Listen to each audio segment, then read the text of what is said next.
Continuamos con la serie que iniciamos hace 8 días, que tiene que ver con temas escatológicos. Dios tiene el propósito de que la iglesia en este lugar tenga una palabra que alimente el corazón y que traiga una visión clara de lo que es la vida en Cristo. El tema de esta predicación es, con signos de interrogación, ¿qué hay después de la muerte? ¿Qué hay después de la muerte? Sabe que cuando estábamos preparando esta palabra para la iglesia, Dios traía a mi corazón el futuro.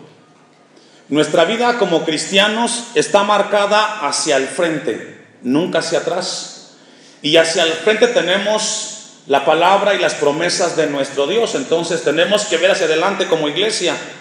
Y el tema de hoy es un tema muy importante. ¿Se ha preguntado usted qué hay después de la muerte? Es un tema bien interesante. ¿Acaso la muerte es la cesación de la vida? ¿Existe otra vida después de esta vida? Y si es así, ¿quién nos podrá asegurar el día de hoy que cuando estemos en un féretro totalmente inertes, sin vida, podamos tener la esperanza de volver otra vez a vivir?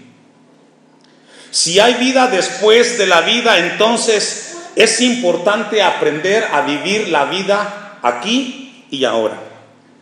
Porque si hay vida después de la vida, esta vida solamente es un primer paso o un entrenamiento para poder entrar a la otra vida.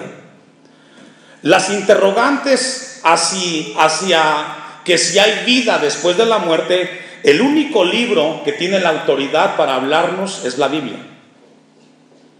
Por encima de todos los volúmenes de literatura, la Biblia se levanta y nos habla a nosotros acerca qué hay después de esta vida. Seguramente usted en algún momento de su vida se ha preguntado qué va a suceder el día que yo parta de este momento, de este lugar. ¿Qué va a suceder el día que yo muera? Cuando de repente se apaguen las luces y esté yo en un féretro, ¿qué va a suceder conmigo? ¿Sabía usted que no ha existido ninguna civilización, raza o tribu que no haya tenido la convicción de que hay vida después de esta vida? Por ejemplo, los egipcios enterraban a sus muertos con sus armas y con su comida porque creían fielmente que iban a necesitarlos después de partir de esta tierra. Los hindúes creen en la reencarnación. Ellos creen que después de esta vida ellos van a reencarnar en un animal o en una planta o en un árbol. Los filósofos griegos como Platón, Aristóteles, Sócrates creían que la vida estaba después de esta vida. Alberto Einstein, Blaise Pascal, Isaac Newton y Wernher von Braun, el hombre que fue a la luna en el año 68 del siglo pasado, estaba convencido de que había una vida después de esta vida. Conquistadores como Napoleón Bonaparte, Alejandro Magno, Mahatma Gandhi, ellos decían que tenían la certeza de que había una vida después de esta vida. Génesis 1, 26 y 27. Vamos con la ayuda de Dios a contestar esta pregunta. ¿Qué hay después de esta vida? Génesis 1, 26 y 27. ¿Quién les dijo a todos estos filósofos, conquistadores, líderes religiosos, egipcios, hindúes, mahometanos, etcétera, que hay algo que nos espera después de esta vida? Dice Génesis 1, 26. Entonces dijo Dios: hagamos al hombre a nuestra imagen, conforme a nuestra semejanza. La Biblia nos habla que el hombre fue creado por Dios a imagen y semejanza, según el texto de Génesis 1:26. Esa imagen y semejanza que Dios puso en los hombres es que Dios los creó con un alma, con un cuerpo y con un espíritu. El alma y el espíritu del hombre son eternos. Escuche esto: el alma y el espíritu del hombre son eternos, nunca dejarán de existir, siempre existirán según la Biblia, porque fuimos creados a imagen y semejanza de Dios. Dios nos dice que somos seres eternos. Y eso es lo que en la mente de estos líderes, en su conciencia, les traía la convicción de que hay una vida después de esta vida. El texto que leímos como referencia de Eclesiastés 3:11 dice que Dios puso eternidad en el corazón de los hombres. Esa es la razón por la cual todas las razas y civilizaciones que han creído que hay vida después de esta vida, ellos están esperando qué va a suceder después que partamos de esta tierra. Sin importar la idiosincrasia, sin importar la cultura, el hombre sabe dentro de sí mismo que algo nos está esperando después de esta vida. Vamos a ver en primer lugar, con la ayuda de Dios, qué es la vida y por qué es tan breve la vida en esta tierra. Vamos a ir a Primera de Pedro capítulo 1 versículos 24 y 25. ¿De qué manera la Biblia describe y por qué nos ilustra constantemente que la vida es breve y que es corta? Primera de Pedro 1, 24 y 25, vamos a ver qué es la vida. Porque toda carne es como la hierba, es como hierba, y toda la gloria del hombre como la flor de la hierba se seca y la flor se cae. La Biblia dice que la vida del hombre es como una planta, que por la mañana está floreciendo, está en su esplendor y que por la tarde se marchita y deja de ser.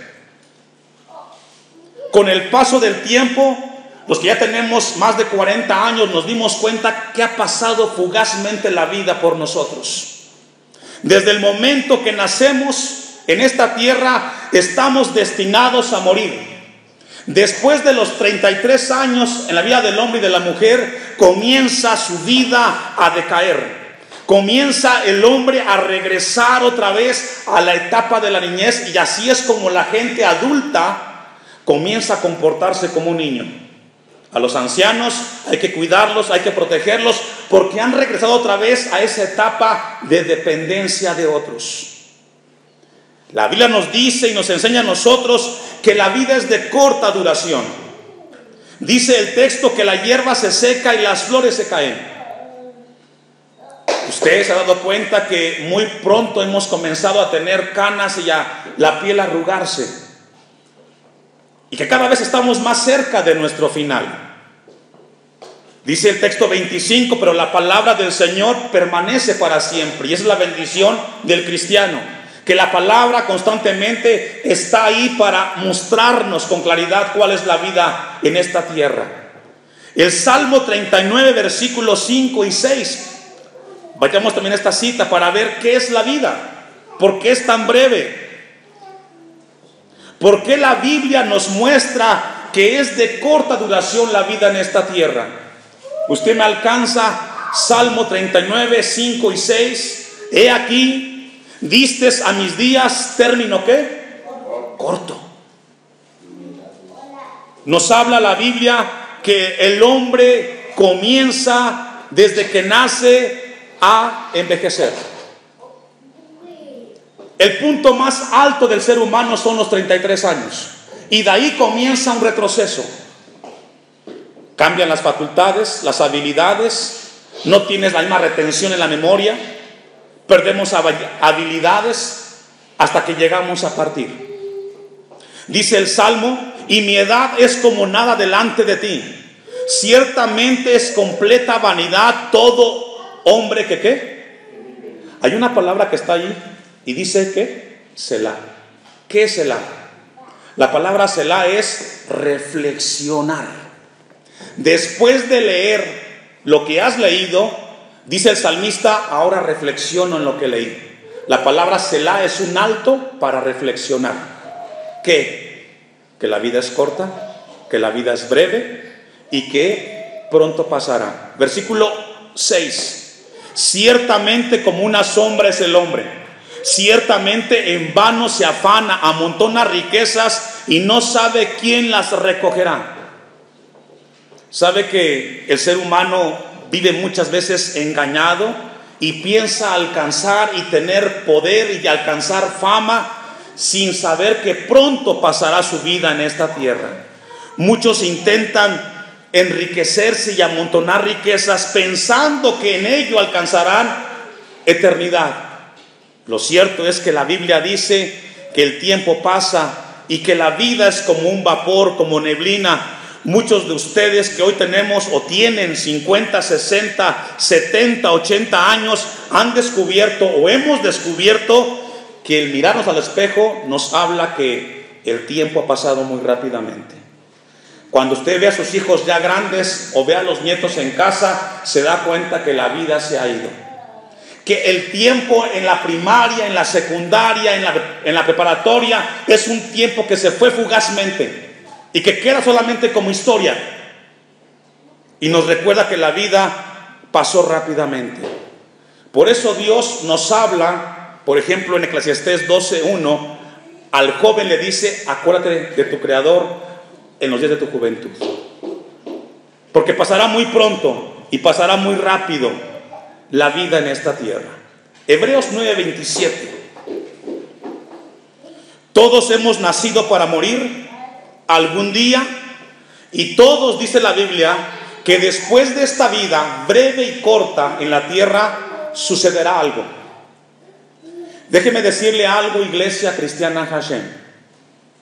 El tiempo en esta tierra se tiene que vivir con sabiduría y prudencia, porque todo lo que hagamos o lo que vayamos a decidir, habrá que entregarle cuentas a Dios. ¿Qué pasa después de morir? O en los 10 segundos después de tu muerte, tú estar inerte sobre una cama. Esto es lo que va a pasar. Versículo 27. Y de la manera que está establecido para los hombres que mueran una sola vez. ¿Cuántas veces? Una. Es decir, no hay almas en pena, no hay purgatorio, una vez. Y después dice el texto, ¿qué? ¿El juicio de qué? El juicio de entregar cuentas de lo que has hecho con tu vida. Lo primero que va a suceder después de que tú pases de esta vida, estarás delante de Dios entregando cuentas de todo lo que hiciste en esta tierra, lo que hiciste con la palabra que escuchaste, lo que hiciste con tus hijos, lo que hiciste con tu vida. Lo primero que haremos es entregarle cuentas a Dios. Así es de que no hay nada de que yo hago lo que yo quiero. Hoy Dios nos habla que tenemos la responsabilidad y el deber de entregar cuentas de nuestra vida. ¿Qué hicimos mientras aquí en este mundo estuvimos? Hechos 17:30. Todos nosotros vamos a morir y después de esto vendrá un juicio de entregar cuentas de nuestra vida. ¿Cómo fue tu vida cristiana? ¿Cómo la viviste? ¿Con temor, con reverencia? ¿Cómo fue tu vida en esta tierra? ¿Viviste para el mundo o viviste para Dios? Hechos 17:30, ¿ya lo tiene? Pero Dios, habiendo pasado por alto los tiempos de esta ignorancia, ahora manda a todos los hombres en todo lugar que se arrepientan, por cuanto ha establecido un día en el cual juzgará ¿a quién? Dios ha establecido un día, hermanos, que va a juzgar a este mundo y va a juzgarlo a usted y va a juzgarme a mí. No somos libres como el viento, no somos seres independientes, somos seres que estamos destinados y fuimos creados para entregar cuentas, y ese día va a llegar. Y ese día será cuando partamos de esta tierra. Por cuanto ha establecido un día en el cual juzgará al mundo con justicia por aquel varón a quien designó, dando fe a todos con haberle levantado, ¿de dónde, hermanos? De entre los muertos. Por eso es que Dios nos dice hoy a nosotros que nos arrepintamos. Si hemos fallado, si hemos pecado, que vengamos ante Él en arrepentimiento, porque vendrá un día en el cual nosotros vamos a entregar cuentas. Hay 4 preguntas que yo realicé mientras estudiaba y preparaba esta predicación. Las comparto con usted. Primera pregunta: ¿por qué tenemos que morir? Número 2: ¿por qué no podemos seguir viviendo? Número 3: ¿por qué envejecemos? Número 4, ¿dónde y por qué se originó la muerte? Son preguntas válidas. ¿Por qué tengo que morir? ¿Por qué no puedo vivir para siempre? Bueno, la Biblia nos dice a nosotros en la palabra cuáles son a estas las respuestas. Génesis 2:16. Vamos a contestar estas preguntas. Génesis 2:16. ¿Por qué tenemos que morir? ¿Por qué no podemos seguir viviendo? ¿Por qué envejecemos? ¿Dónde y por qué se originó la muerte? Dice Génesis 2:16: y mandó Jehová Dios al hombre, diciendo: de todo árbol del huerto podrás comer, mas del árbol de la ciencia del bien y del mal no comerás, porque el día que de él comieres, ciertamente, ¿qué, hermanos? Hay 3 tipos de muertes según la Biblia. 3 tipos de muertes. Dios no hizo al hombre perfecto en el sentido que sería como Dios, pero Dios sí hizo al hombre para que viviera por la eternidad. Este versículo de Génesis 2:16 y 17 nos habla que en el momento que Adán comió de ese árbol que Dios le pidió que no lo hiciera, en ese momento sucedió algo en él que posteriormente se nos heredó a toda la raza humana. Y es una separación y una muerte separada de Dios. Es decir, todos nosotros, los seres humanos, al nacer, nacemos sin querer saber nada de Dios. Usted está aquí porque lo alcanzó el Señor, porque su gracia lo hizo acercarse al Señor. Pero el hombre por sí solo no puede buscar a Dios. Dice Romanos 3: no hay justo ni aun uno, no hay quien busque al Señor.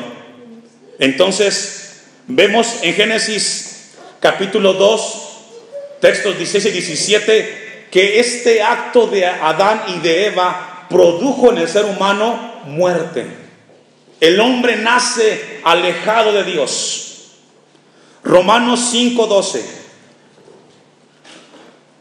Somos seres morales, responsables delante de Dios, y dice la Biblia que tendremos que dar respuesta a nuestras decisiones morales mientras estemos en esta tierra. Romanos 5:12 dice: por tanto, como el pecado entró en el mundo por un hombre, y por el pecado entró, ¿qué, hermanos? La muerte. Es decir, ese acto de Adán heredó a la raza humana una separación de Dios. Esa es la primera muerte. Nacemos lejos de Dios.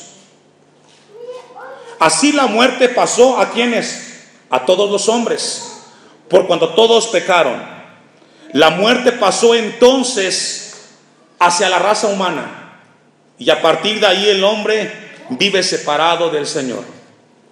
Esta primer muerte nos habla de que el hombre constantemente está buscando el mal y no le interesa a Dios.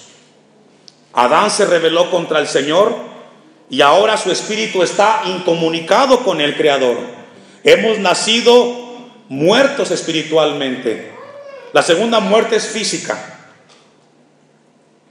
Después de que Adán pecó, el hombre experimentó el envejecimiento.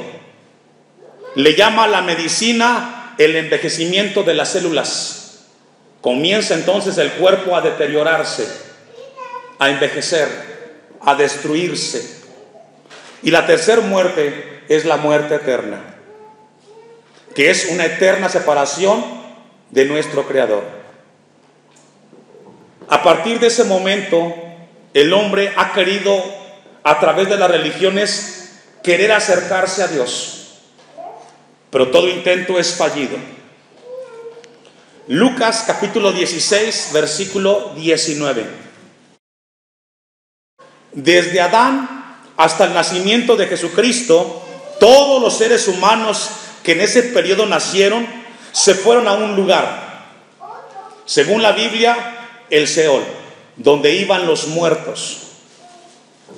Todo el ser humano que nació desde Adán hasta Jesucristo, todos fueron al Seol, según la palabra del Señor. Allí estuvieron, tanto buenos como malos. Dice Lucas capítulo 16, versículo 19, la historia de lo que sucedía en ese lugar del Seol.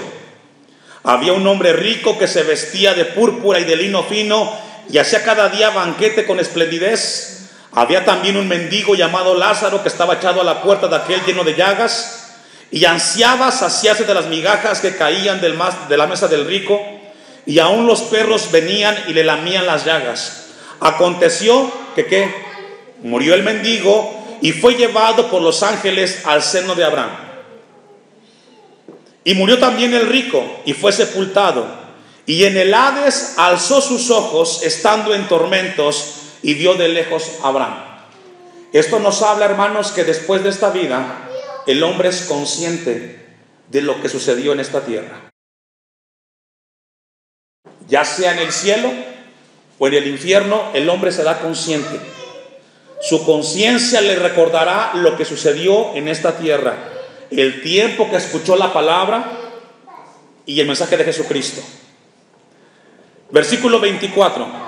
Entonces él, dando voces, dijo: Padre Abraham, ten misericordia de mí. Pregunta: ¿cómo supo que era Abraham? Porque él escuchó la palabra de la ley de Moisés. Envía a Lázaro para que moje la punta de su dedo en agua y refresque mi lengua, porque estoy atormentado en esta llama. Pero Abraham le dijo: Hijo, acuérdate que recibiste tus bienes en tu vida, y Lázaro también males, pero ahora estés consolado aquí y tú atormentado. Según la Biblia, después de esta vida hay dos lugares, y solamente dos: el cielo o el infierno. Y aquí determinamos en esta tierra en qué lugar vamos a estar.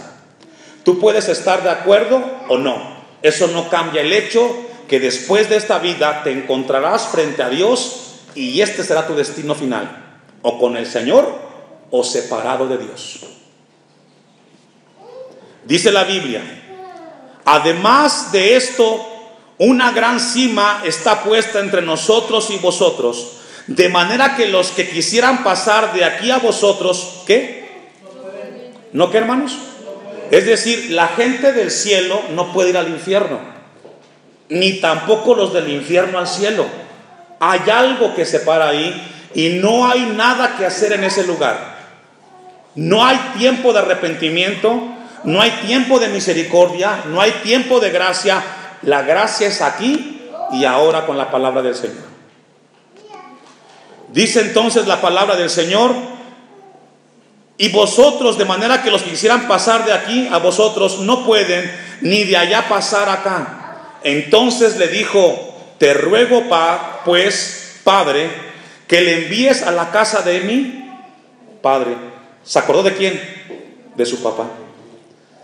¿Sabe que la gente en el infierno se acuerda de lo que pasó aquí en la tierra? Y eso es triste, hermano, porque no hay peor castigo para la gente en el infierno que saber que tiene en esta tierra gente que van condenados hacia ese lugar y que no quieren cambiar, que siguen con su vida de pecado, con su vida de maldad.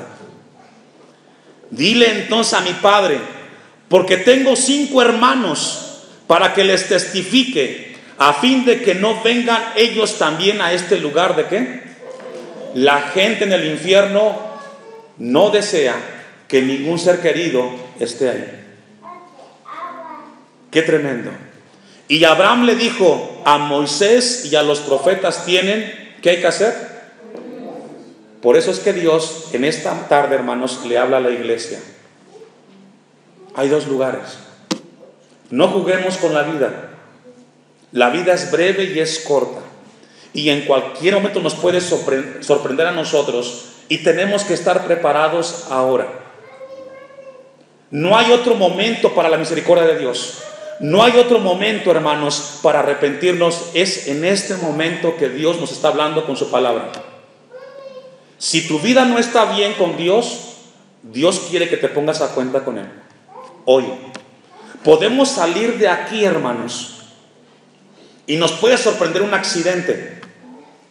Algo trágico puede venir a nuestras vidas, y tenemos que estar preparados. No mañana, hoy. porque la vida, hermanos, es prestada. Amén. Óiganlos. Él entonces dijo: no, padre Abraham, pero si alguno fuere a ellos de entre los muertos, se arrepentirán. Imagínese este hombre, este rico. Si va alguien de aquí, del infierno, que vio esto y volviera allá, pueden arrepentirse. Pero Abraham dijo una verdad y una realidad.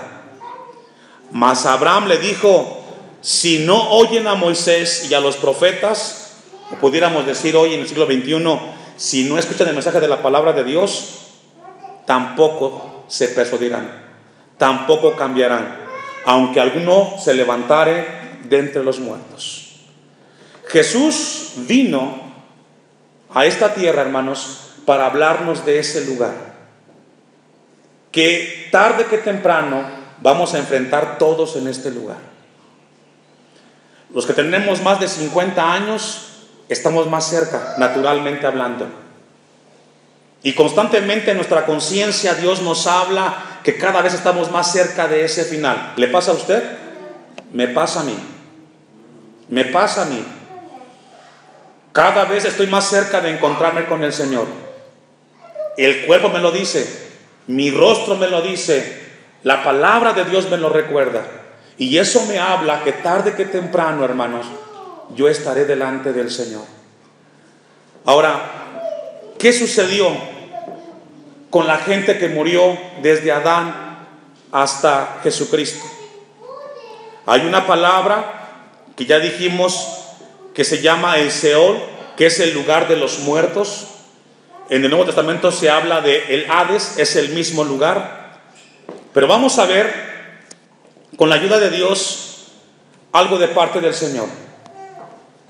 Vamos a ir a Efesios capítulo 4, versículo 8 y 9 al 9. Efesios 4, 8, 9. Cuando Jesucristo murió en la cruz del Calvario, Él estuvo bajo tierra 3 días, ¿verdad? Según la Biblia. En ese tiempo, en ese periodo que el cuerpo del Señor Jesucristo estuvo inerte sobre el sudario que lo cubría, sucedió esto que dice Efesios 4, 8 y 9. Por lo cual dice: subiendo lo alto, llevó cautivo la cautividad y dio dones a los hombres. Y eso de que subió, ¿qué es? Sino que también había descendido primero a las partes más bajas. ¿De dónde, hermanos? Se tenía la creencia, según la Biblia, que el infierno estaba en la tierra, en el centro de la tierra. Ahí estaba el infierno.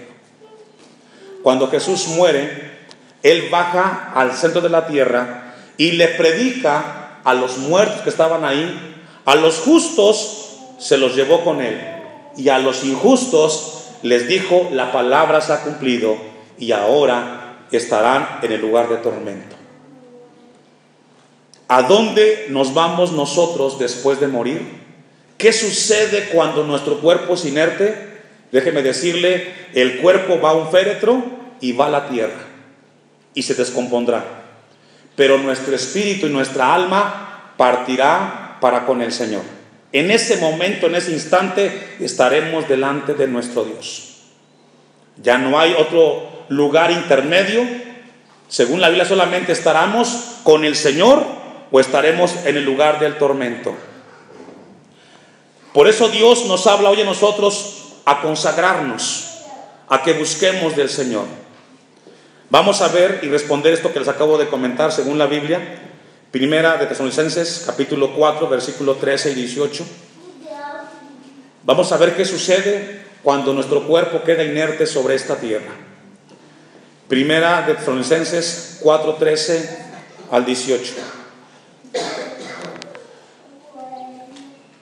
¿Usted me alcanza?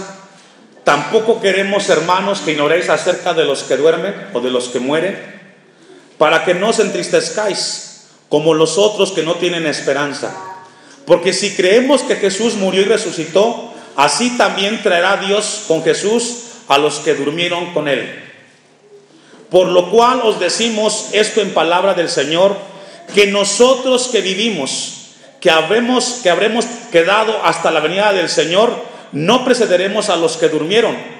Según aquí Pablo dice, los que murieron antes de los que estén cuando venga el Señor, porque el Señor mismo, con voz de mando, con voz de arcángel y con trompeta de Dios, descenderá del cielo. ¿Y qué, hermanos? Y los muertos en Cristo van a resucitar primero. ¿Qué pasa ahí? Morimos, partimos al cielo con el Señor, nuestro espíritu y nuestra alma, y el cuerpo queda en la tierra. Cuando el Señor venga por segunda vez, ese cuerpo se levantará glorificado y se va a encontrar en el cielo con el espíritu y con el alma de cada uno de nosotros. Y ahora entonces vamos a estar con un cuerpo glorificado. Esto es lo que dice la Biblia. El cuerpo estará inerte, descompuesto en la tierra, pero nuestra alma y nuestro espíritu estará con el Señor.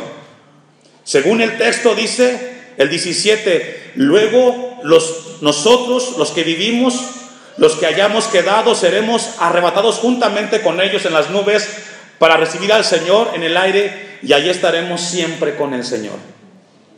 Esto será cuando el cuerpo sea glorificado en el Señor.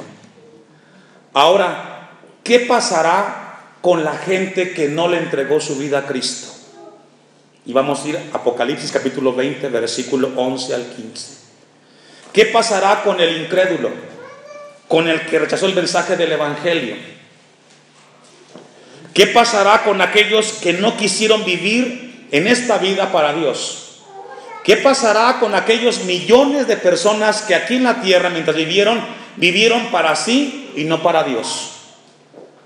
Dice este pasaje de la Biblia, Apocalipsis 20, 11: y vi un gran trono blanco, y el que estaba sentado en él, de delante de él, cual huyeron la tierra y el cielo, y ningún lugar se encontró para ellos.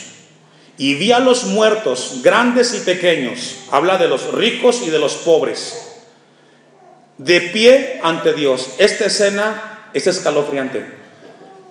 Dice que no va a ser de rodillas, no va a ser con tu pareja, no va a ser con tus hijos, solo y de pie. Solo y de pie. Te pasará Dios la película de tu vida, desde que naciste hasta el día que muriste. ¿Qué hiciste con el mensaje que escuchaste? Y en ese momento de pie, solamente vas a recibir sentencia. No hay tiempo de misericordia, no hay tiempo para arrepentirse. Es tiempo de recibir la sentencia del Padre. Dice la Biblia, de pie ante Dios, y los libros fueron abiertos, y otro libro fue abierto, el cual es el libro de la vida, y fueron juzgados los muertos, los que ya murieron. ¿Fueron qué, hermanos? Ahora con la tecnología nos damos cuenta que todo lo que hacemos se puede grabar, ¿cierto o no? Usted va a un lugar y puede grabar audio o puede grabar video y se queda registrado. Déjeme decirle que Dios tiene una computadora con unos datos que alcanza para grabar la vida de todos.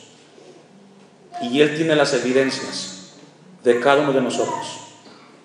El hombre y la mujer que rechacen el mensaje del Evangelio, esta es la escena que les espera a ellos según la Biblia.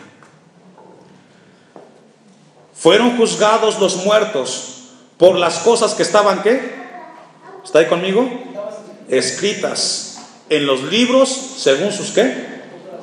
¿Qué significa? Que hay un registro, hay un seguimiento de cada ser humano que ha venido a este mundo. Y Dios lo está registrando. Y Dios sigue registrando para esta iglesia una vez más un mensaje para confrontar tu vida. No es un juego, hermanos. No es un mensaje más. Esto es una realidad que nos espera. Y es importante que tomemos con seriedad nuestra vida. Es breve y es corta. No juguemos con Dios. Porque en ese momento, si no te arrepientes, si tu vida está mal con el Señor, esta predicación pasará como evidencia de tu negligencia ante el mensaje del Señor. Y el mar entregó los muertos que había en él, la gente que ha muerto en los naufragios. Y la muerte y el Hades entregaron los muertos que había en ellos. Todos serán juzgados. Y fueron juzgados cada uno según ¿qué? Hermanos, esto es fuerte, esto es serio. Esto no es cuestión de interpretación. Todo lo que hacemos o lo que decidimos tiene consecuencias y tendremos que entregarle cuentas a nuestro Creador. Y la muerte y el Hades fueron lanzados al lago de fuego, y esta es la muerte segunda, una muerte espiritual. Y el que no se halló inscrito en el libro de la vida fue lanzado al lago de fuego, y ahí estará, hermanos, por siempre. Me estremece mucho a mí como pastor cuando predico este tipo de predicaciones a la iglesia, y que después de esta predicación sigan viviendo igual. Esta predicación es para cambiar el rumbo de nuestras vidas y consagrarnos y vivir con temor a Dios. ¿Por qué? Porque ya Dios nos advirtió, ya Dios nos recordó. Vuelvo y repito, las personas ya con la edad avanzada sabemos, nuestra conciencia nos recuerda que estamos más cerca de esto. Preparemos nuestras vidas, hermanos. Preparemos. Último pasaje, ahí mismo, Apocalipsis 21, versículo 8. Vamos a ver, además de la gente que rechazó el mensaje del Evangelio, ¿qué otro grupo de personas estarán en ese juicio del trono blanco? ¿Ya tiene el texto? Apocalipsis 21, 8. Pero los cobardes o incrédulos, los abominables y homicidas, los fornicarios y hechiceros, los idólatras y todos los... ¿qué? Dígalo fuerte. Y todos los mentirosos tendrán su parte en el lago que arde con fuego y azufre, que es la muerte segunda.